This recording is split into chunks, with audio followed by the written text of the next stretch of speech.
ఆంధ్రప్రదేశ్ రాష్ట్రంలో 10వ తరగతి ఇంటర్మీడియట్ పరీక్షలు అయిపోయాయి. ఫలితాల కోసము ఇటు విద్యార్థులు, అటు తల్లిదండ్రులు ఎదురు చేస్తున్నటువంటి నేపథ్యం. కానీ అట్ ద సేమ్ టైం ఇప్పుడు ఎలక్షన్ కోడ్ అమల్లో ఉంది. తర్వాత రాజకీయమైనటువంటి కార్యక్రమాలు ఎక్కువ జరుగుతా ఉన్నాయి.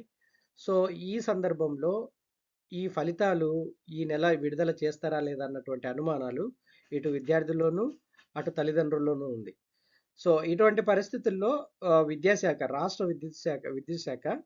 రాష్ట్ర విద్యాశాఖ దీనికి సంబంధించినటువంటి ఒక అప్డేట్ ఈరోజు అందించింది.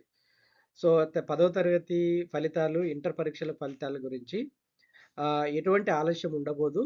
సో, పోయిన సంవత్సరం కంటే ఇంకా ముందుగానే రిలీజ్ చేస్తామన్నటువంటి వార్తనిస్తూ కొంత ఎక్స్‌ప్లనేషన్ ఇచ్చింది. ఏం ఇచ్చిందంటే, ఈరోజు వార్తలను గమనిస్తే త్వరలో ఇంటరు 10 ఫలితాలు. సో, ఎన్నికల నేపథ్యంలో ముందుగా ప్రకటించే అవకాశం. నేటితో ముగియనున్న ఇంటర్ మూల్యాంకనం. 4 రోజుల్లో 10వ తరగతి పేపర్లు కూడా పూర్తవుతుంది. సో, రాష్ట్రంలో సార్వత్రిక ఎన్నికల నేపథ్యంలో విద్యాశాఖ ముందస్తు చర్యలు చేపట్టింది. విద్యార్థులపై ఎలాంటి రాజకీయ ఒత్తిడి ఉండకూడదన్న ప్రభుత్వ నిర్ణయం మేరకు ఇంటర్మీడియట్ 10వ తరగతి పరీక్షలను ఈ సంవత్సరం మార్చి 1 తేదీ నుంచి 30 వరకు నిర్వహించింది. అది మనకందరికి తెలిసిన విషయమే. అయితే వెంటనే విద్యాశాఖ అధికారులు మూల్యాంకనం చేపట్టారు. ఇంటర్మీడియట్‌లో 2 సంవత్సరాల విద్యార్థులు కలిపి మొత్తం 9,99,698 మంది పరీక్షలు రాశారు. వీరి ఆన్సర్ షీట్స్ మూల్యాంకనం కోసం సుమారు 23,000 మంది అధ్యాపకులను ఇంటర్ విద్యామండలి నియమించి ఆ ప్రక్రియను పూర్తి చేస్తా ఉందన్నమాట.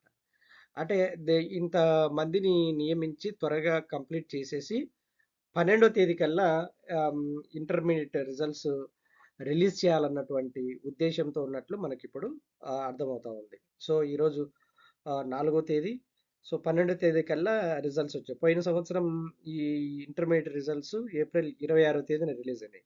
సో, ఈసారి దాదాపు ఒక 14 రోజులు అంటే 2 వారాలు ముందుగానే రిలీజ్ అయ్యే అవకాశం ఉంది. సో, అలాగే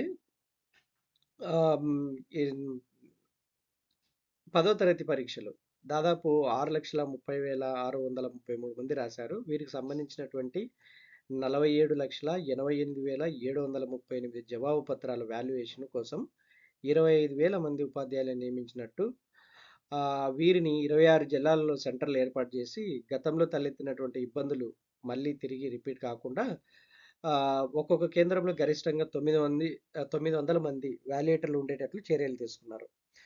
సో, దీన్ని బట్టి చూస్తే ఏమైతుందంటే ఏప్రిల్ 12వ తేదీ ఇంటర్మీడియట్ రిజల్ట్స్ రిలీజ్ చేస్తే ఆ తర్వాత నెక్స్ట్ వీక్‌కి 10వ తరగతి పరీక్ష ఫలితాలు కూడా విడుదల చేయాలన్నటువంటిది ఈ విద్యాశాఖ ప్లాన్ అయినట్టు మనకిప్పుడు అర్థమవుతా ఉంది. సో, షెడ్యూల్ ప్రకారం ఇంటర్మీడియట్ జవాబుపత్రాల మూల్యాంకనం అంటే ఈరోజు గురువారం. ఈ రోజుతో ఇంటర్మీడియట్ వాల్యుయేషన్ అయిపోతుంది. సో, తర్వాత దాని పునఃపరిశీలన, మార్కుల నమోదు వంటి ప్రక్రియ కూడా నిర్వహిస్తారు.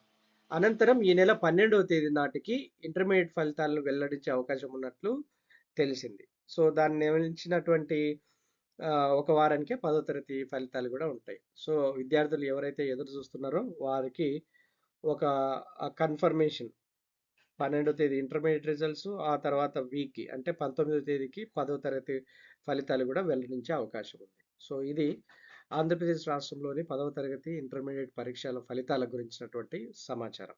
So, keep watching for latest updates on educational news and DSC, TET and other job notifications. Thank you.